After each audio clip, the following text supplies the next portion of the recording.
Hello students, welcome back to the YouTube channel of Sainik public high school. जैसे कि हमने last lecture video में देखा था कि हमने नया चैप्टर हिस्ट्री का शुरू किया था जो कि था ट्रेडर्स, किंग्स एंड पिलग्रिम्स। उसमें हमने सबसे पहले 3 टॉपिक्स कवर किए। सबसे पहले हमने जाना कि ट्रेडिंग वगैरह कैसे शुरू हुई थी और उसके बारे में हमें एविडेंसेस कहाँ से मिल रहे थे। देन नेक्स्ट टॉपिक हमारा था kingdoms, new kingdoms along the coastal areas. नए नए किंगडम्स कैसे इमर्ज हो रही थी, जैसे चेराज, चोलाज, पांड्या, सतवनाज आए थे। उसके बाद और भी बहुत सारे आए थे किंगडम्स और उनके बारे में हमने पढ़ा था। उसके बाद हमने सिल्क रूट के बारे में पढ़ा और सिल्क रूट क्या था, सिल्क की ट्रेडिंग कैसे होती थी और उसके रिलेटेड बाकी सब नॉलेज हमने गेन की थी। अब आज हमारा टॉपिक है द स्प्रेड ऑफ बुद्धिज्म।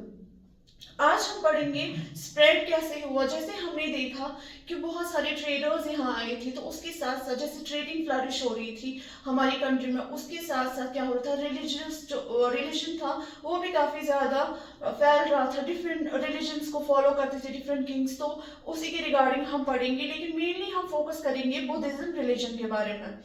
तो अगर हम कनेक्ट करने चाहिए पिछले जो हमारे टॉपिक्स हैं उनको हम आपस में रिलेट करते चलेंगे तो हम अच्छे से जानेंगे आगे। जैसे कि हमने पढ़ा सबसे पहले सिल्क रूट के बारे में। हमने देखा कि जो सिल्क रूट था उसका मेजर पोर्शन जो था वो कौन कंट्रोल कर रहे थे, कुशानास, जो इन रिटर्न सिक्योरिटी वगैरह ट्रेडर्स को प्रोवाइड कर रहे थे।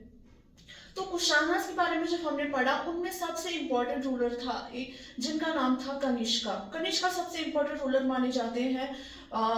कुशानास जो रूलर्स थे उनमें से सबसे इंपॉर्टेंट कनिष्का ही थे।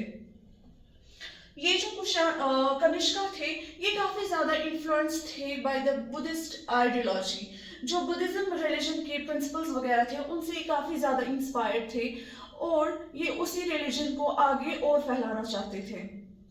तो ये सबसे पहले हम देखेंगे बुद्धिज्म जो था उसके मेनली 2 ग्रुप्स में वो था डिवाइडेड। सबसे पहले जो बुद्धिज्म स्टार्ट हुआ था, बुद्धिज्म रिलीजन, उसको बोला जाता था हिनियाना। तो हिनियाना और जो नेक्स्ट लेटर वर्जन था बुद्धिज्म का, जैसे हम देखते हैं हर एक चीज जो है वो पहले होती है जैसे स्टार्ट, फिर वो धीरे धीरे उसमें इवॉल्व होती जाती है और उसमें बहुत सारे चेंजेस आते हैं। तो हिनियाना स्टार्टिंग में बुद्धिज्म जो शुरू हुआ था उसको हिनियाना बोला जाता था। फिर धीरे धीरे जब वो बढ़ता गया तो उसको महायाना में, जैसे कनिष्का जो थे वो महायाना को फॉलो कर रहे थे और उसी को स्प्रेड कर रहे थे ज्यादा से ज्यादा। ये जो थे कनिष्का, इन्होंने क्या किया था, फोर्थ बुद्धिस्ट काउंसिल, जो बुद्धिस्ट काउंसिल है फोर्थ, वो इन्होंने कश्मीर में किया था शुरू। बुद्धिस्ट काउंसिल मीन जो वेरियस बुद्धिस्ट फॉलोवर्स या हम बोल सकते हैं जो लीडर्स वगैरह थे जो ज्यादा प्रीच कर रहे थे इसके बारे में, उनकी मीटिंग बुलाई जाती थी इस काउंसिल में और वो जो बुद्धिज्म को लेके कुछ भी इनके इंपॉर्टेंट मैटर्स होते थे उनको डिस्कस किया जाता था और उन्हीं को उनके रिलेटेड सॉल्यूशंस निकाले जाते थे। तो ये जो फोर्थ बुद्धिस्ट काउंसिल यानी मीटिंग हुई थी ये कश्मीर में हुई थी और इसके प्रेसिडेंट कौन थे, वासुमित्रा। वासुमित्रा इसके प्रेसिडेंट रह चुके थे। वासुमित्रा को अश्वघोषा काफी ज्यादा सपोर्ट करते थे, जो कि थे कनिष्का, ये जो थे कनिष्का, उनके ये रिलीजियस फॉलोवर भी आगे बने थे और ये उसके साथ साथ पॉइंट भी थे। अश्वघोषा जो थे उन्होंने बुद्धा की बायोग्राफी लिखी थी जिसका नाम उन्होंने रखा था बुद्धा चरित्रा। इसमें इन्होंने बुद्धा की लाइफ के रिलेटेड लिखा था कि बुद्धा कौन थे, क्या थे, उसी के रिलेटेड सारी इंफॉर्मेशन थी। अगर हम इसके आगे अब देखें, ये जो थे अश्वघोषा और वासुमित्रा, ये एक दूसरे को काफी ज्यादा सपोर्ट कर रहे थे। Now coming to the next topic, अगर हम इसके आगे देखिए,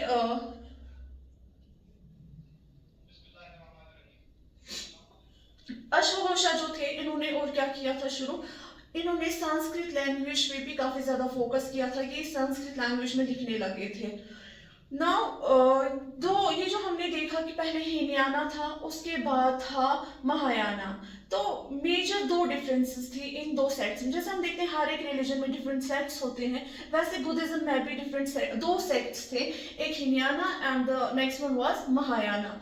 मेजर 2 डिफरेंसेस इनमें थी।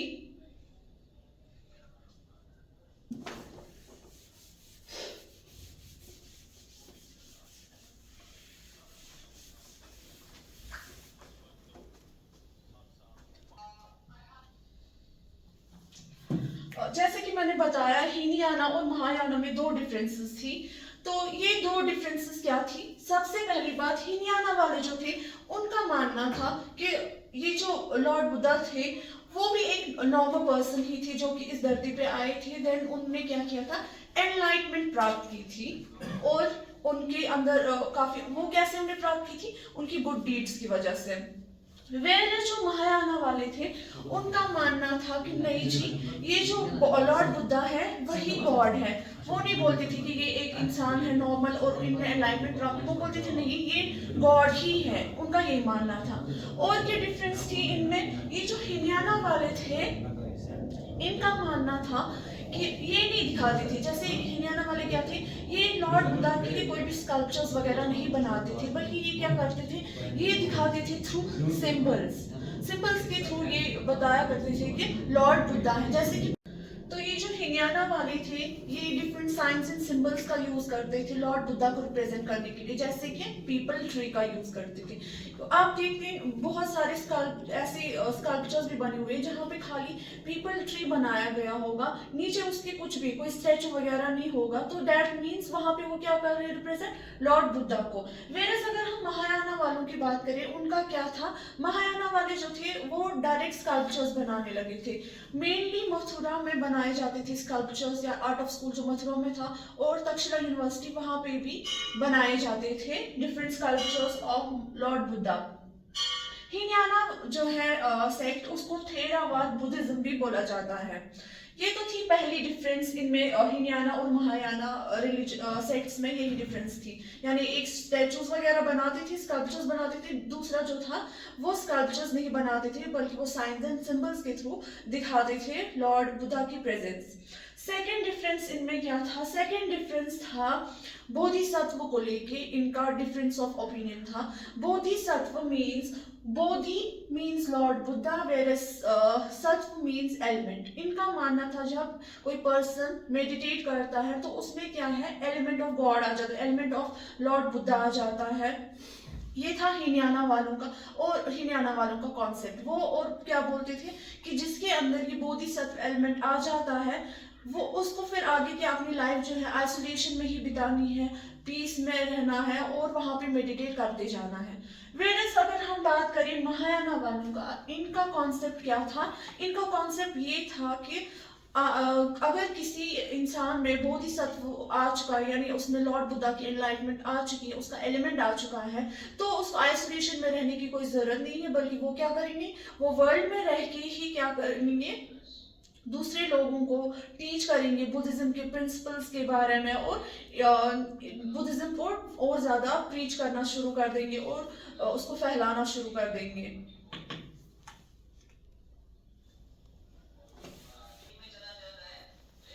तो अगर हम देखें ये जो थेरावाद बुद्धिज्म है यानी हिनयाना बुद्धिज्म, ये मेनली जो था साउथ ईस्ट में ज़्यादा प्रीच किया जाता था। वहाँ पे ज़्यादा लोग जो थे वो इसी रिलीजन, इसी वाले सेक्ट को फॉलो, बुद्धिज्म की इस रिलीजन को, इस वाले सेक्ट को फॉलो करते थे। जैसे कि श्रीलंका, म्यांमार, थाईलैंड हुआ, वहाँ पे ये वाला ज़्यादा सेक्ट फॉलो होता था। वेयर इज नॉर्थ वेस्टर्न की बात अगर हम करें तो वहाँ पे महायाना ज़्यादा फॉलो किया जाता था, क्योंकि जो रूलर थे तब कनिष्का, वो ज़्यादा खुद भी फॉलो करते थे महायाना को, ही उन्होंने बढ़ावा दिया था। तो ये जो होते थे मॉम्स वगैरह, इनके लिए क्या किया जाता था? डिफरेंट ये जो केव्स बनाई जाती थी, जिनके थ्रू ये जो प्रीच करने आते थे डिफरेंट ट्रैवलर्स, या कोई भी अगर आता था जो बुद्धिज्म को फैला रहा था, फिर जिसमें एनलाइटमेंट आती थी, तो वो क्या करती थी? वो केव्स में रहा करते, उनके लिए केव्स बनाई जाती थी। ये केव्स किनके ऑर्डर्स पे बनाई जाती थी? Kings, queens, farmers, traders, merchants, उनके कहने पे ये डिफरेंट केव्स बनाई जाती थी। और अगर हम माने बोधिसत्व, ये जो है महायाना सेक्ट, उनके अकॉर्डिंग 25% थे जो उन्होंने बोधिसत्व हासिल किया था, यानी इनके अंदर लॉर्ड बुद्धा का एलिमेंट आ चुका था। वो 25 टोटल माने जाते हैं। ये जो थी डिफरेंट केव्स ये कहाँ पे बनाई जाती थी? वेस्टर्न घाट्स के पासेस पे बनाई जाती थी। जैसे बहुत सारे हिल्स होते हैं तो पासेस हम किनको बोलते हैं? आप जियोग्राफी में पढ़ चुके हैं ऑलरेडी कि जो माउंटेन्स के बीच में रास्ता जाता है वहाँ पे यूजुअली ये केव्स बनाई जाती थी। वहाँ पे ही क्यों, उन पासेस के थ्रू ही क्यों ये केव्स बनाई जाती थी? क्योंकि ट्रेडर्स वगैरह जो थे वो वहीं से आते थे, और ये ऐसे ही कहीं भी किसी भी पास पे नहीं बनाया जाता। जो पासेस कनेक्टेड होती थी किसी पोर्ट के और वहाँ पे ये बनाई जाती थी। उससे क्या होता था इनको बेनिफिट? जो वेरियस ट्रेडर्स आते थे वो एक तो इनको फाइनेंशियली फंड्स भी देते थे, इसके लिए देते थे और स्प्रेड करने के लिए बुद्धिज्म को। उसके साथ साथ क्या करते थे ये, उनको बाकी लोगों में, जैसे ट्रेडर्स को ये प्रीच करते हैं इस रिलीजन के बारे में, बुद्धिज्म के बारे में, तो वो ट्रेडर्स जब डिफरेंट कंट्रीज में जाते वो वहाँ पे प्रीच करते। इससे क्या हो रहा था? ज्यादा से ज्यादा बुद्धिज्म फैल रहा था। और अगर हम ये जो थेरावाद बुद्धिज्म है वो ज्यादा, जैसे हमने देखा, इन कंट्रीज में फॉलो हो रहा था। ट्रेडर्स जो थे वो इन ये जो थी केव्स बनी हुई वहाँ पे रुकते थे। फिर इनको ये क्यों आते थे यहाँ पे बहुत सारे ये कुछ मोनेस्ट्रीज को उनको विजिट करना होता था, क्योंकि मोनेस्ट्रीज में ही इनको प्रीच किया जाता था different principles of Buddhism and all that. तो ये था हमारा टॉपिक जैसे हमने आज पढ़ा। So let's conclude our topic. इसमें हमने आज क्या जाना? सबसे पहले बुद्धिज्म रिलीजन के बारे में कि बुद्धिज्म में कौन कौन से सेक्ट्स है। देन हमने क्या जाना कि बुद्धिज्म कैसे स्प्रेड हो रहा था, कौन सा रूलर था जिसने ज्यादा काम किया था बुद्धिज्म को लेके, और केव्स वगैरह यानी कि जो बुद्धिस्ट लोग प्रीच करते थे बुद्धिज्म को वो कहाँ पे रहते थे, इन पासेस में कैसे रहते थे, और उनको फंड्स वगैरह कौन प्रोवाइड करता था। So rest of the topics we will continue in our next lecture. Thank you so